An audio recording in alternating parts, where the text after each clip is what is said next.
Hey, this is Sarah Smith, and we are on Iconoclasting. Thank you so much for joining us. And today we have with us Caroline Benefield, our digital marketing consultant from Southern Grit. Caroline, do you want to introduce yourself a little bit? Tell us what you're all about. Sure. Like Sarah said, my name is Caroline Benefield. I am the owner and founder of Southern Grit Digital. We are a boutique digital marketing firm that focuses on small businesses, creatives, and entrepreneurs, making marketing efficient and simple for you to execute. Our goal is to demystify the world of digital marketing because it can be overwhelming, it can be stressful, you're getting a million different opinions from a million different directions, and we try to give you a roadmap forward to make sure that you're able to grow and scale your business and that your marketing can grow and scale with you. I love that. And I love the services you provide. And to be candid, I've known you for over 10 years. And you are so steadfast in everything that you recommend. And you're one of, not only are you one of my closest friends, but you're also one of my favorite people to go to and part of my personal board of directors. So I'm so excited that you could do this today. I remember Yes. being a bridesmaid in your wedding And and pictures to getting follow. to celebrate that. At some point, that dress disappeared in a moving purge, but I think that's one of my favorite bridesmaids dresses that I've ever worn. It's the only one where a zipper hasn't like broken or No, gotten stuck for me. So I take that as good luck and a sign of our long lasting friendship. that's it. So Caroline, tell me, how did you get started? Did you have like a non-traditional pathway into what you're doing? Tell me everything. I did have I would say, non-traditional pathway into marketing. So my first big girl job was cleaning kennels at the Atlanta Humane Society. And it was what I needed at the time. It was stable. It was my first job that had benefits, PTO, all those fun things. And I made $10 an hour. And, back in 2012, you could make that work. Yeah. And then I moved up into an adoption counselor position there, so helping people match with the right dog or cat for them. And during that period, the development and marketing team realized that I could write and that I could write persuasively and effectively. So they started asking me to help them with programmatic portions of grant applications. Oh, interesting. So I moved into doing that, and it was infrequent, but it was enough for me to then move into an actual fundraising job at the Leukemia and Lymphoma Society. That was very much a frontline fundraising role, getting schools to participate in crowdfunding. But I started learning the basics of digital marketing there, making sure that we were getting information out to schools. I was putting together e-blasts. I was putting together marketing materials for events. And at that point, I really thought I was going to go into special events as my career. So, okay, first of all, did you name any of the animals at the Humane Society? That was more on our admission side, but we would submit lists and usually groups. When we came in, we would give them all a theme name. So we did 2000s rappers at one point. So we Right. had Lil Wayne, we had Lil Yep. Jon, all of the littles because they were little bitty puppies. Yeah, yeah. Yeah, so I participated in some of the naming, but it was mostly being like, wouldn't this be a fun group idea? Yes. Yeah, they're always like the boy bands, and Schitt's Creek has been the recent trend I saw of like when that was big. And Yeah, my other question is, what did you study in college? I did the choose your own adventure major. So I did integrative studies. That's because when I was 19, I thought I was going to be a nurse. And then I took organic chemistry, which was one of the required classes. It was the weed out class, and I got weeded. didn't help that I had a professor who lectured very monotone at 9 a.m.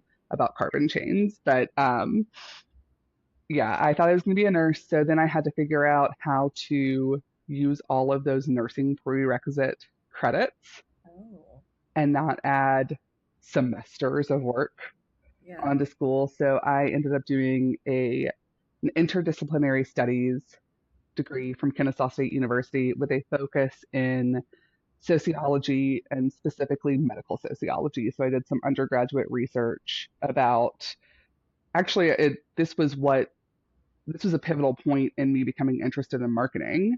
I did undergraduate research and presented at the Georgia Public Health Association conference on marketing from cancer institutions and Fascinating. how that affected perceptions. In particular, this was 2010s. And so there was a lot of power of positive thinking, pop psychology out there. And now we have entire teams in the healthcare space to help people who are terminal deal with death. We have death doulas now. Yes. Yeah. Uh, It's a very interesting concept, and I think one that's actually really needed. yes. Yeah. But this marketing in the early 2010s was very much geared towards we can prolong your life. And then you look at the fine print, and it's the average prolonged life is 6 to 8 weeks. Yeah. And then you also have to factor in quality of life. Yeah. So Mhm. that's tough. Hmm. And it correlated with medical professionals being afraid to tell someone, you are terminal, there is nothing we can do. Yeah. So I did um, qualitative analysis. It's the same framework that Brene Brown uses. I clearly did it at a much lower level as a senior in college versus a PhD student, but it was fascinating and really has shaped a lot of my values Hmm. in the marketing world. I love. Um, So, like, when you talk about values in the marketing world, what does that mean for you? Because as somebody that I know exceptionally little about marketing, right? I know some things, but some of it is like, tell me, what are values? What are things that like maybe you go against and what's, typical? yeah, so the biggest thing is I'll talk actual brand values and I will talk strategic values. I have a Okay. top one for each. With brand values, there is an element of trust that needs to be built. Mhm. And I I don't mind a marketing gimmick here and there. I did direct mail marketing for a tier one research institution for 5 years and did email marketing with them and social media marketing, really an omni-channel approach, including phone and text. And sometimes you need something to get someone to open your email, open your letter, those kinds of gimmicks, freebies and promo items, those all have a place. Where I take issue is manipulating the wording around your data and results to make it appear like you can provide results you can't. That's fair. That's a good Mhm. that's a good, Yeah, line in the sand, as it were. yeah. Marketing should build trust in what you can do. It Yeah. should not build a facade that you're Superman or Superwoman and you can do anything on any timeline. And I have had to tell direct reports in the past, hey, this is not something that can be accomplished on this timeline. Or um, I've had doctors come to me and say, oh, well, can't I just fundraise for this for my research lab? And I have to say, this is a pet project. No, people think that they are giving to this Yeah. specific research, and this is not closely related enough for that to work. You'll have to go talk to your Yeah. finance team. Um, Mhm. so that's one of my hard lines in the sand. And then strategically, my biggest value is we overcomplicate marketing for most people. And this is from the small business end all the way up to, again, tier one research institution, massive employer. A lot of Yeah. the buzzwords around marketing are around innovation and creativity. And they're, of course, you want to be innovative and creative, but not without the fundamentals in place. Mhm. And even large corporations, in a lot of cases, aren't taking a look at the fundamentals. That's And a really good point because I also do that in my work when I'm working with clients is organizations or individuals when I'm helping them understand like how are we removing friction from their organizations, the drag, their lives in general. You know, what are the foundational pieces you have to have? And it comes from playing softball, right? And having my dad drill with me all the time. The fundamentals, you know, you have to be able mm-hmm, to catch a ball, throw a ball, you know, you just have to practice, right? mm-hmm. Yeah. So I love that you mentioned that. Thank you. Yeah, absolutely. And I love what you said about removing friction because Mhm. that is one of the things I want to be able to do in the digital marketing space. There's a lot of noise, there's a lot of friction. There are a lot of tools that say that they're going to help, but they don't necessarily work with the other tool that has said it's going to help. And then Yeah. suddenly you are, you know, hours deep on the back end of a site trying to figure out how these pieces connect. And I want to save people that time or help them unravel Yeah. that spider web of what should be an interconnected ecosystem is in fact trapping them into a box. But with the fundamentals, to grow your marketing should be simple, repeatable, and testable. Yeah. And if you are drastically overhauling your marketing strategy or taking a new marketing course or trying a new approach every Mhm. month or every quarter, you're never getting any real tangible evidence of what you need to do next, of who your core audience is and what they actually want.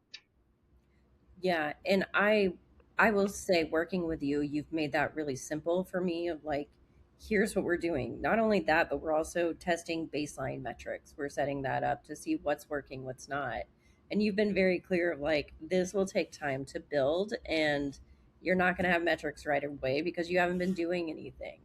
So Mhm. that's been really helpful and just you know, you're saying demystifying it, you really are. You're definitely, you know, walking the talk.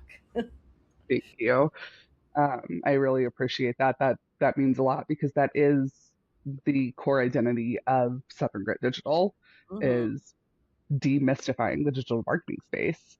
Um, and we're recording this in January, and my social media feed is inundated with marketing professionals Yeah. saying, take my course, participate in this 30-day challenge to grow your Instagram following to 10,000 people. That doesn't work for most people. For most of us, marketing is a grind Yeah. and marketing feels boring. It's not exciting to people who aren't doing it. To me, it's incredibly exciting and fun and fills my creative well. For a lot of people, they look at it and say, isn't this basically the same thing that we sent out a month ago? And yes, it is. There's a Yeah. reason for that. Yeah, because it's, you know, what is it? It takes, I think research actually shows it's something more like 21 times for people to hmm like have something and have it make sense and register with them. It's not even 7 times like I think it used to be. It's Yeah. because we're in that age of instant gratification Mm-hmm. of, you know, everything is at your fingertips and how are there's so much noise because everybody's trying to be present in Mm-hmm. whatever space you're in now. It's very Yeah. interesting. Yeah. As our attention economy continues to shrink, Hmm. we're going to see that people need the same message over and over and over again with very simple changes. Maybe it's you change the contrast of your post. Maybe it is changing up the case study Yeah. that you're sharing or changing out your freebie offer every 6 months or so. But for the most part, people need to say the same thing, see the same thing over and over and over again to identify your message with your brand. Yeah, and it kind of goes into like I was an English major, also at KSU, Kennesaw State. Woo woo, go Owls! Woo, go I Owls, hooty hoo. know I got a. My husband gave me a sweatshirt that says "Hootie Hoo" on it, and it's so cute. And so our beloved Owls, Fantastic. wondrous. So yeah, so how did you get into like moving into doing your own thing? Because you're the owner, operator, founder, CEO, head marketing person. I mean, you're everything, right? So how did you move from that and from like the nonprofit, corporate, wherever you were into this? Yeah, that is, I will warn listeners right now, it's a bit of a loaded story. It involves, it does involve a grief journey. So if you are in the middle of one right now, come back and listen to this later. Be gentle with yourself. Um, from the beginning of 2022 until the middle of 2023, I lived about a decade of life in 18 months, Mm, both professionally and personally. So at the beginning of 2022, I got engaged, which was so exciting. Wonderful. I love my husband. He's great. Um, we bought a house. I took on interim executive director duties of the university marketing team. I sold my condo. We moved in together. mhm. I Action is hard. started, yep, started living with kids, Ooh, yeah, that's hard too. which was a big change. Yeah. Um, and then, just as all that was starting to settle down, my dad died. Mm, Um, and I crawled myself out of the grief hole. He had been going downhill for a while. That one was not, it's painful to lose a parent, but hmm I had been grieving him for about 5 years as he had gone downhill. So I continued working my university marketing job. We are planning our wedding. Everything is looking good. We're gonna have a small wedding, but with like 50 to 60 of our closest friends and family. hmm Um, I was actually going to get married at the building that I worked in at the time, which was fun. I told my CMO that I was going to keep getting ready pictures in his office. And he was like, "Yeah, do it." He was great. And I ended up getting really, really burned out. I was on every task force you could possibly be on. I had implemented a new telephone calling system and stood it up on my own. Um, Yeah. I was still taking on some executive director duties. I was splitting them with my co-director. I was having to start traveling again, Mm. and I got burned out. And right as I was burning out, my mom died unexpectedly 9 months after my dad. And they were divorced. They both lived in Georgia, but they both lived more than an hour outside of Atlanta. I'm an only child. hmm I was dealing with two estates, Yeah. multiple hours apart from each other. So I took some FMLA leave. hmm And during that time, I got some,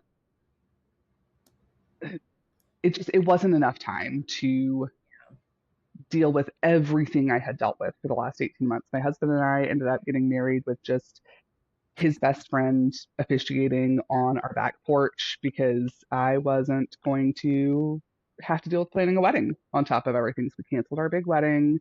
I say Absolutely. big, but we I canceled our wedding. yeah.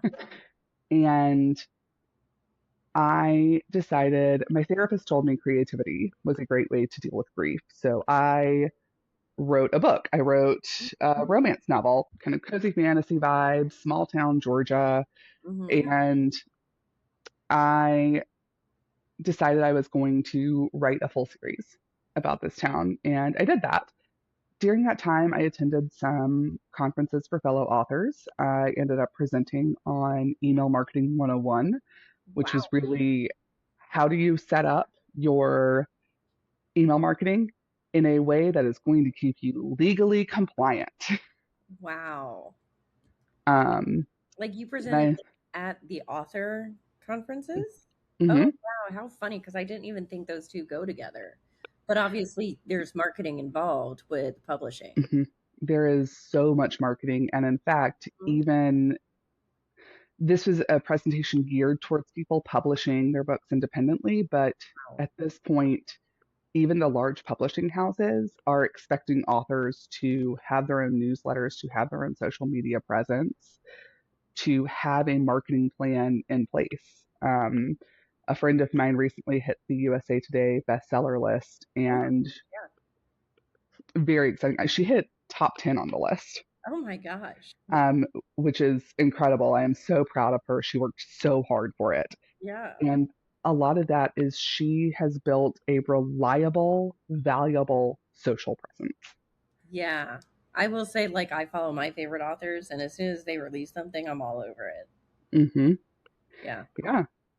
So I was presenting to authors and I started getting requests from various writing groups around the country to join them for paid speaking opportunities to present to their writing groups. I've presented to Maine romance writers, Georgia romance writers, a few other groups. And from there, I started getting questions about, well, do you provide additional services? Can I do a Yeah. consult with you? And that was when I was like, okay, I need to spin this off into its own thing. And that's when I put together Southern Grit Digital.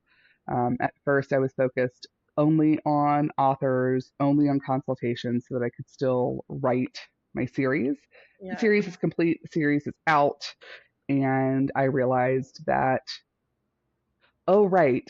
I really like marketing. It's a lot of fun for me. I love working with clients. I love seeing things click Hmm. with my clients when they understand the why of what I'm proposing and why their roadmap looks the way it does. Hmm. And I was like, okay, I want to expand this beyond just some here and there Yeah. consults and initial packages. And that's when I spun this off into its own LLC and started putting together website, more extensive B sheets, all of that. And that's how I ended up here. Is I would not be here had my parents not died. Mm. Um, I would not be here if I didn't have a very supportive husband who understands that I'm building a business, and that means that we have had to adjust our lifestyle a Hmm. bit. Um, I'm very grateful in the end to have ended up here. And also, I recognize that it has been a very emotionally draining journey that Yes. I am still crawling my way out of. So I also try to provide very compassionate services to people who are dealing with burnout and overwhelm because I've been there. Yeah. You feel like you have to do everything all at once, especially if you're redesigning your business, or um, maybe you are redesigning a building, Hmm. like redesigning, relaunching, whatever it is. It feels like you do have to do 100 things at once, and Yeah. it's so helpful to have people like you who can take some of that pressure off too.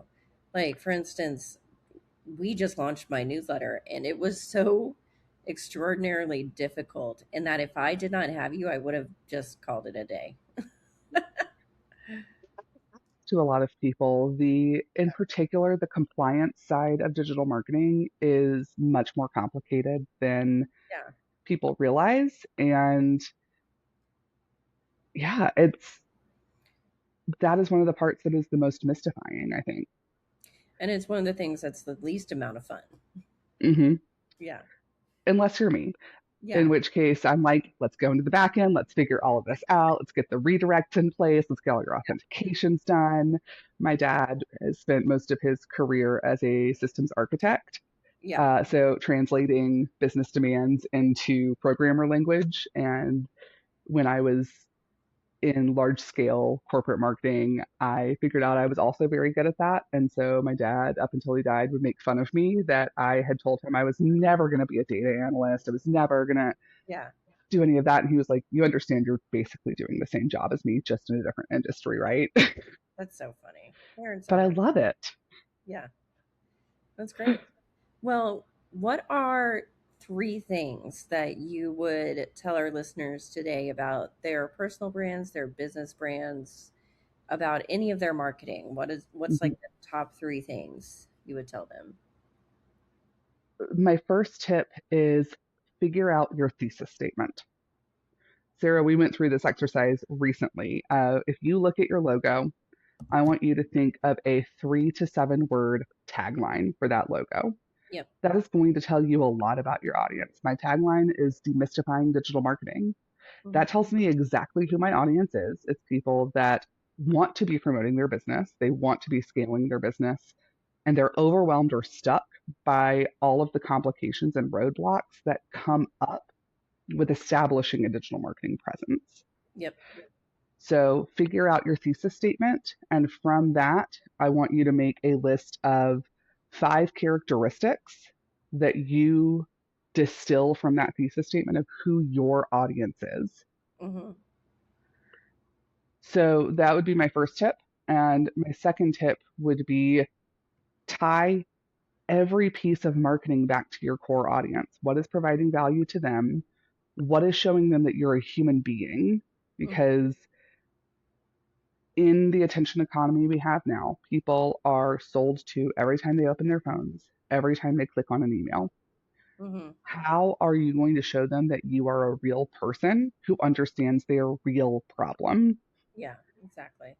And that's going to come through storytelling. That is going to come through sharing the messy pieces Hmm. of your work. As vulnerable and uncomfortable as that is, people want to see you be vulnerable. They don't want an all knowing, perfect coach or consultant. They want Yeah. someone who can say, I've been there Yeah. and this is how I'm going to get you through it. Hmm. Yeah, it's the authenticity piece. Hmm. And I've actually been seeing a lot of pushback against that online from people selling marketing courses. And I think some of them are very well intentioned. Hi, Lula. Hmm. Um, I think some of them are very well intentioned. And I think some of them are less well intentioned and they are attacking the authenticity angle because Hmm. that's harder to teach. Yeah. It's easier to teach someone how to use buzzwords and how to use gimmicks. It's a Yep. lot harder to teach the real piece. The final piece of advice is keep it simple. If you are overwhelmed right now and you aren't in a place to bring on someone to guide you, pick one social media platform, look at those 5 characteristics and say where are they going to be. So Sarah, we looked at yours and we said they're going to be on LinkedIn. Hmm. Yeah. Pick one social media platform. Post every other day. You don't have to post every day. Post, I would say if you're going to post 3 times a week, post one that is one of the messy or real moments. Yep. Post one thing that tells a story about how somebody in a similar messy moment got through it, how you helped them through it, Hmm. and make only one post that really pushes Hmm. any kind of paid content you have. Free content, great, push it as much as you want, Hmm. but limit how much you're posting about your paid opportunities. That sounds really counterintuitive.